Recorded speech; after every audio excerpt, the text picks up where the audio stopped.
My childhood best friend and I made a time capsule of our life goals, but when we opened it a decade later, my list turned the whole night awkward and now my girlfriend won't stop questioning my sexuality. Technically speaking, this happened more than a decade ago, but the mess up was just resting until a few days ago.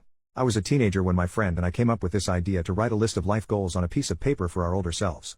We placed our papers inside of a lockable box without showing each other what we wrote. My friend was the more responsible one between the two of us, and least likely to prematurely open the box in private, so we both agreed that he was going to keep the box and store it somewhere in his mom and dad's basement until we were old enough to open the box together. Life went on and eventually we forgot about the box. Fast forward to my friend's father passing away, which left my friend with the house he grew up in, but no living parents.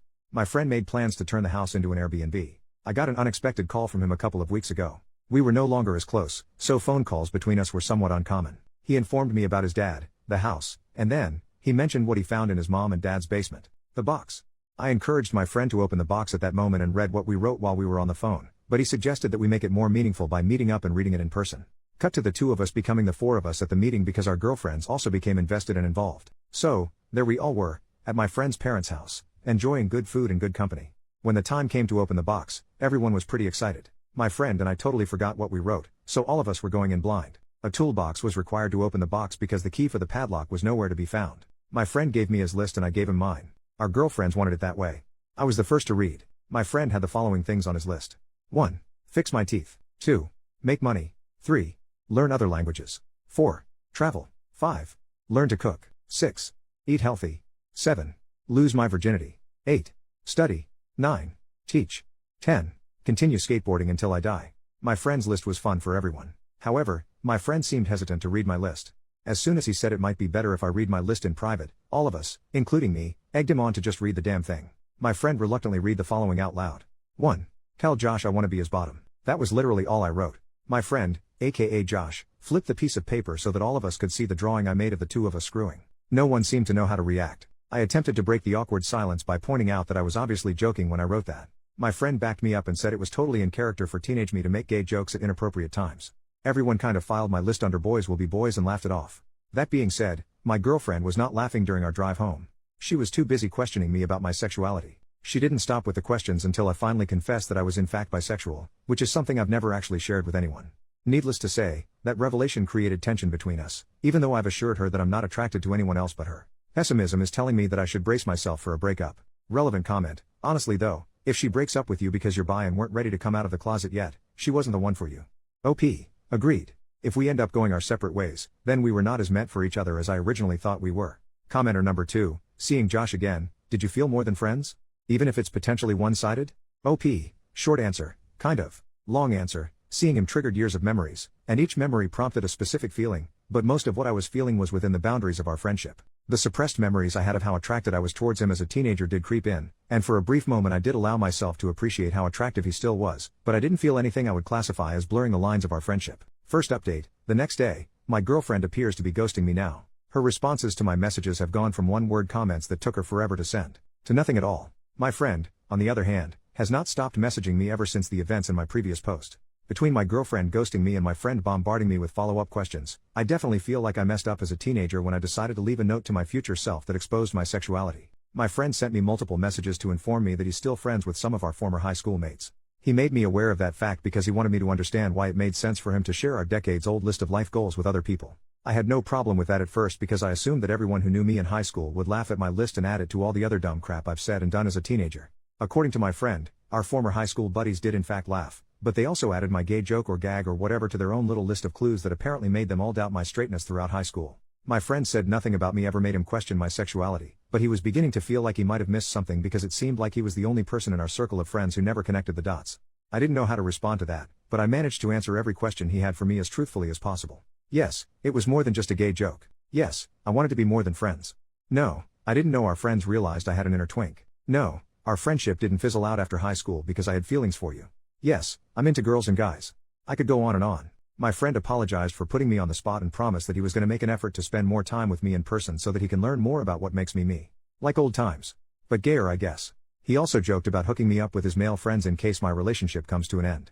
Last few days have been an emotionally exhausting experience. I unintentionally came out twice now. So much for waiting until I'm ready. Relevant comments. OP on his girlfriend needing to check herself on this topic. She's making me feel like the bad guy for being bi. Last time I checked, I'm still the same person. OP on being forced to go into details when he wasn't ready to come out. You're right. Part of me did want to get it off my chest. I would have preferred if it was planned, but it seems the universe ran out of patience. It's totally possible that my girlfriend might be homophobic, but I'm not 100% sure about that. What I'm definitely sure of is the fact that my girlfriend is insecure. Instead of seeing me as someone who chose her out of all the girls and guys, it appears that she now chooses to see me as the person who might leave her for all the girls and guys. It's too late in the year for this crap. By the end of 2024, I want everyone who knows the truth about my sexuality to approach it the same way my former high school friends apparently did, which is to continue treating me like I'm still me. OP on deserving better after the situation with his girlfriend. I think the end of our relationship is unavoidable at this point. I want to believe that all my girlfriend needs is time to adjust and realize that she has no reason to freak the heck out like this, but my heart is telling me to pull the plug as soon as possible. Second update, 5 days later, my family now knows I'm bi.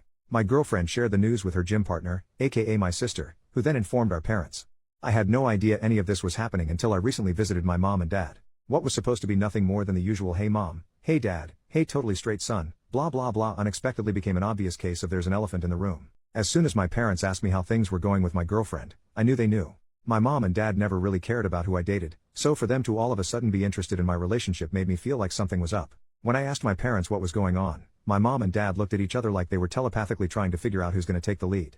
My mom decided to step up and do the talking, but she became emotional before she even opened her mouth. My dad took over and said my mom was still processing what my sister shared with them about my transition from only girls to not only girls. I didn't have to ask how my sister found out. I knew my sister must have heard it from my girlfriend since the two of them often worked out together. My mom, mid-tears, asked the universe or whatever if none of her children were straight. She was referring to both my brother and sister being gay. My dad reminded my mom that she promised to keep her crap together, especially since she's been through this twice with my two siblings. My mom reminded my dad that she had to keep her crap together throughout their marriage since it's become clear to her where all their children get their gayness from. I didn't know what that meant, and I didn't really want to know, so I interrupted whatever was happening between my mom and dad to tell both of them that, for the record, I was not gay, I was bi, but I was still the same person, and I would appreciate it if life could continue as if nothing changed. I was practically pleading with my parents to please go on with their lives and leave my sexuality out of it because it was beginning to feel like I've been bi for just a few days and now nothing seems to be the same. I was able to diffuse the tension between my parents, albeit just for that moment, and managed to get a group hug out of it. Would I call that a happily ever after? Not at all. It was an okayish ever after. Sadly, the same cannot be said about my relationship. My girlfriend and I broke up. She said her religion left no room in her life for a boyfriend that liked other guys. I knew the breakup was inevitable, but I never expected my girlfriend to play the religion card. I've literally never seen her pray or go to church, so the fact that she was suddenly too holy for me would have been hilarious if it wasn't so heartbreaking. Good news is the damage is done. I lost the girl and I might have resurrected unresolved marital problems between my mom and dad, but hey, at least I can hopefully move on and fully be me now. Relevant comments. Commenter 1. So your gay sister outed you to your parents after working out with your girlfriend who then decided she couldn't be with you. Because, God? That seems hard to accept, but if true your sister would be the jerk in the story. Well, the biggest one anyway.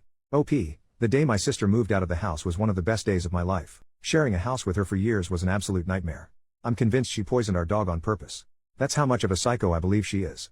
I have no idea what my ex-girlfriend gets out of spending time with my sister other than a firm ass. OP shares details about his father's past. According to my brother, my dad used to sell weed during his hippie days many moons ago, and apparently, where he was selling the most weed just so happened to be close to a popular gay club. My brother showed me a photo of my dad posing inside the gay club with a couple of his stoner customers. My dad looked like the albino twins in The Matrix Reloaded, but less sophisticated. Anyway, what my brother was trying to tell me was that he thinks our mom probably has a misconception of my dad low-key having had a secret sexual identity when in fact he was just a dealer who sold drugs to random gay guys.